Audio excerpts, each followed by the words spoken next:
Sisakan dua anak yang masih hidup, polisi lakukan pemeriksaan, tabir penyebab kematian bakal terkuak.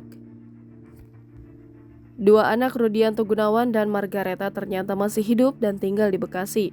Kematian Rudianto Gunawan, Margareta, Dian, dan Budianto, satu keluarga di Kalideres, menuai titik terang. Kabid Humas Polda Metro Jaya, Kombes Pol Endra Zulpan, dalam rilis terbaru pada Jumat 18 November 2022 mengatakan pihaknya tengah melakukan pemeriksaan terhadap dua anak Rudianto tersebut.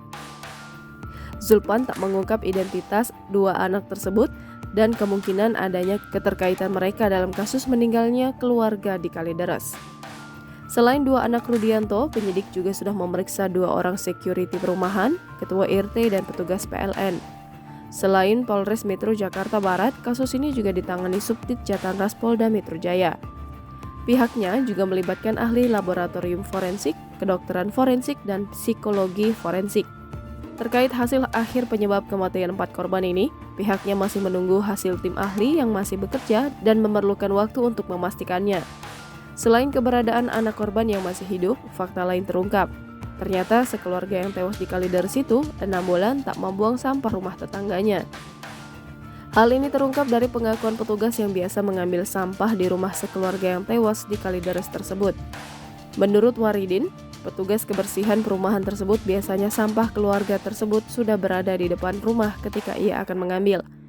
Namun, sudah 6 bulan dirinya mengaku tak mendapati sampah untuk diambil di rumah itu. Biasanya keluarga ini mencantolkan sampah rumah tangga di depan pagar rumahnya. Tidak adanya sampah di sektor keluarga ini sempat membuat Waridin curiga. Apalagi keluarga ini juga tidak membayar iuran kebersihan selama 6 bulan atau sejak dia tidak menyetorkan sampahnya. Waridin sempat mengira keluarga Rudianto sudah pindah karena tak melihat aktivitas di rumah. Namun ia merasa curiga saat mencium aroma tak sedap saat membersihkan tembok di luar rumah itu. Waridin mengaku tak banyak berinteraksi dengan keluarga tersebut. Interaksi antara dirinya dan keluarga korban hanya sebatas ketika membayar iuran sampah. Jangan lupa subscribe, share, komen, dan like ya!